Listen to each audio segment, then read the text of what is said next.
Hello everyone, welcome to another episode, and today I want to talk about Nikon Z6. It's been a while since I picked up this Nikon full-frame mirrorless camera, and I have used it a couple of times for shooting landscape photography. So today in this video, I want to share some of my personal experience with this camera body, things I like about this camera and the things I don't like quite much. This is not a technical review, this is just my personal experience with this camera body. Now let's get into the video.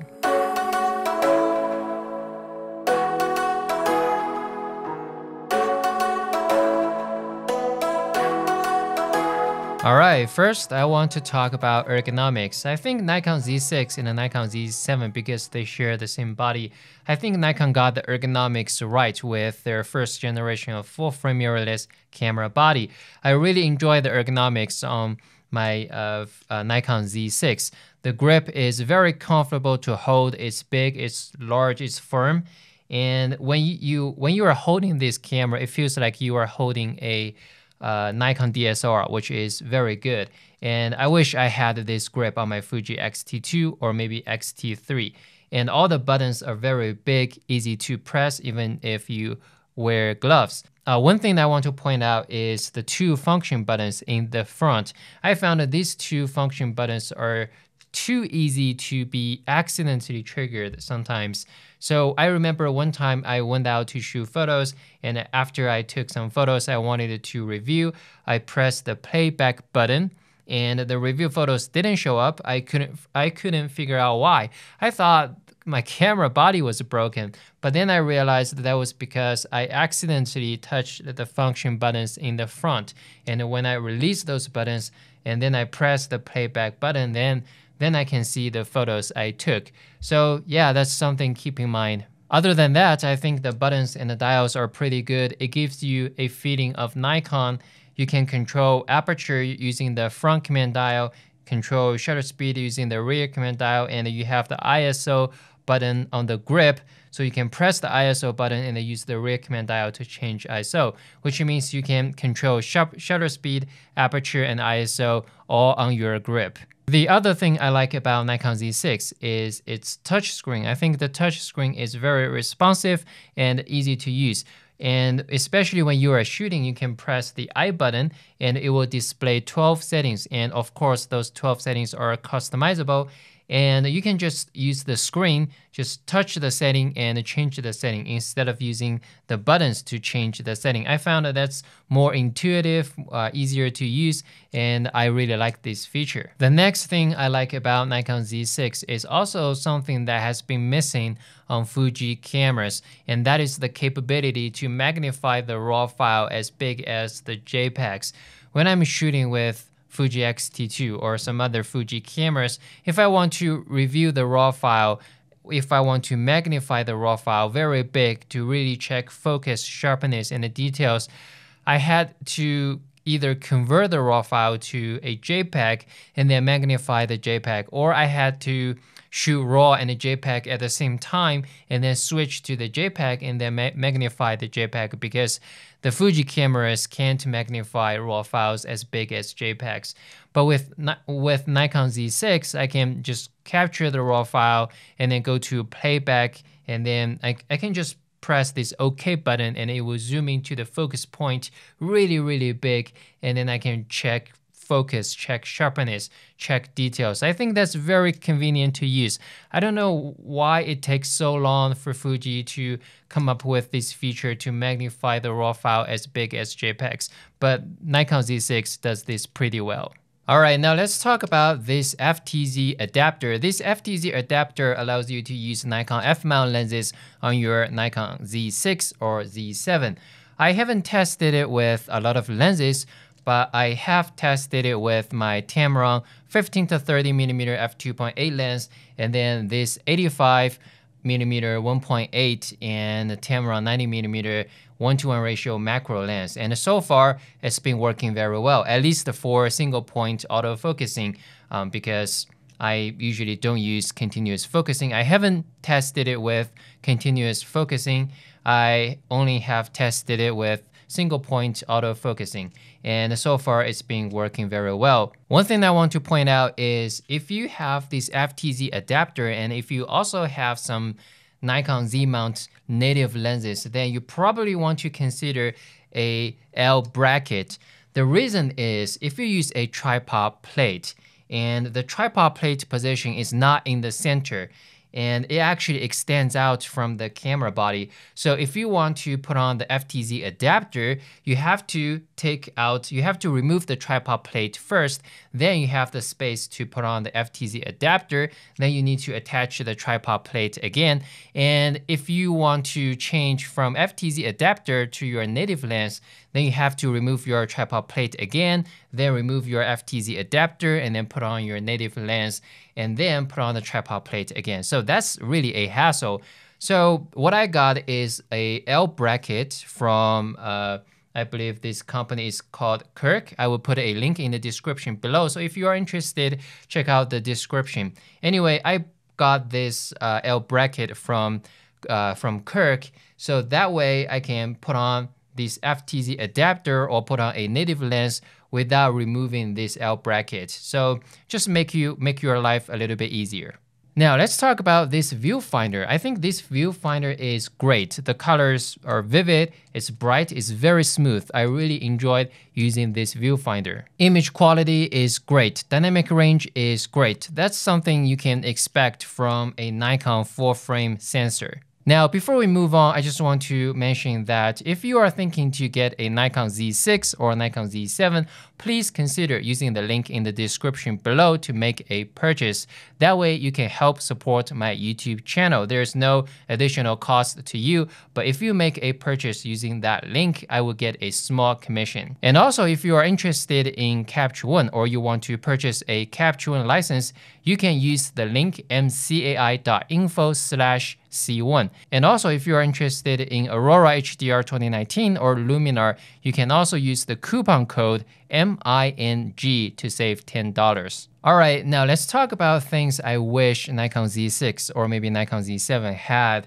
And the first thing I want to mention is a three-way tilted screen. I wish Nikon Z6 had a three-way tilted screen instead of this two-way tilted screen. First of all, let me make it clear that I do not like a fully articulating screen like this Canon EOS M50. I think this flip-out fully articulating screen is good for a vlogging camera like this one. I can film myself, I can see myself. I think that's great for vlogging. But as a camera that I would use mostly for shooting stills, I do not want a fully articulating screen. I think this tilted screen is perfect because you can flip up or flip down very, very quickly. With a fully articulating screen, you have to flip out first and then you have to rotate the screen. You know, it's more steps to do. With this tilted screen, it's easier. You can just put it down or put it up.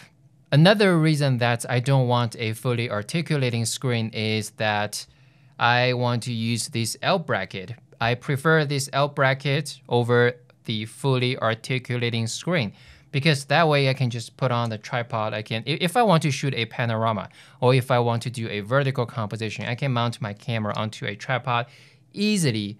And sometimes the fully articulating screen just get in the way of this L bracket. So I prefer using L bracket over fully articulating screen. But I do want to have a three-way tilted screen like Fuji X-T2 does, like Fuji X-T3. This Nikon Z6 allows you to pull the screen down and you can pull the screen up. But like Fuji X-T2, you can, when you are shooting a vertical composition, you can put this, you can turn this screen up that way. So I think that's very beneficial if you want to shoot some low angle and vertical composition. I think that's a great feature. The next thing I don't like quite much is it's actually not about this Nikon Z6. It's actually about this 24-70 f4 lens for the Nikon Z mount. I think this 24-70 f4 is a great lens. It's very sharp. It's lightweight. It's compact. But one thing I don't like about this lens is its turn to shoot feature. Now, let me say this, I do appreciate that Nikon wants to make this lens as small as possible, as compact as possible, but this turns to shoot feature, I hate this feature because you have to make an extra turn to 24mm and then you can start shooting. Now, if you want to start shooting, now you have to remember to turn on the camera body, and then you have to remember to turn on the lens in order to start shooting. You could miss a moment just because of that. Another thing that I wish Nikon Z6 had is a focusing distance scale. From Fuji X-T2 does give me a focusing distance scale, so I can tell when I'm shooting manual focus, I can tell I'm focusing on something 1 meter away, or 2 meters away, or 5 meters away. I can see that from the distance scale. But it seems Nikon Z6 doesn't have that, or at least I haven't found that. And it's really hard to tell the distance I'm focusing on. And this 24-70 lens doesn't give you physical marks about the focusing distance, and the camera doesn't show you a distance scale. So if you are shooting in manual mode, and you probably don't have an idea how far you are focusing. Now let's talk about this one car slot thing the whole internet was so crazy about. First of all, let me say this, I do wish Nikon Z6 or Nikon Z7 had 2 car slots. I prefer 2 car slots, but 1 car slot is not a deal breaker for me. Nikon Z6 takes a single XQD card, and I have a mixed feeling about this XQD card format. On one hand, I think I do appreciate its speed and its build quality, and on the other hand, it's less common and it's more expensive. By less common, I mean my computer can take a SD card and even my monitor can take a SD card, but none of those take XQD cards. And I went to a local Best Buy store and I wanted to buy a XQD card reader, and it turned out that they don't carry those. So I actually went to a local camera store to get a XQD card reader. And they are also more expensive than SD cards. I got 2 XQD cards and a XQD card reader for something about $150. Last but not least, I want to talk a little bit about the new 14-30mm f4 lens for the Nikon Z mount.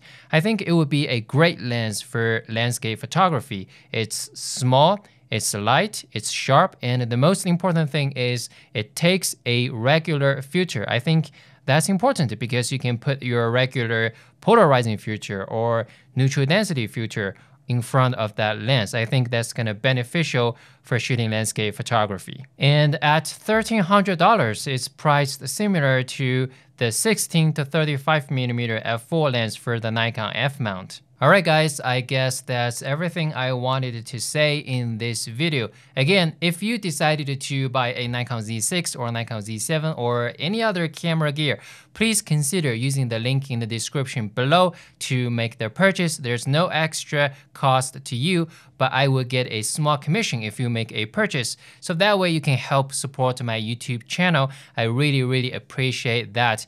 And also, if you want to know more about Capture One or you want to buy a Capture One license, you can use the link mcai.info/c1. And also, if you are interested in Aurora HDR 2019 or Luminar, you can use the coupon code MING to save $10. Alright guys, I hope you enjoyed this video. If you like this video, please click on the thumbs up button below. And if you're the first time on my YouTube channel, please consider subscribing. Alright guys, enjoy photography. See you next time.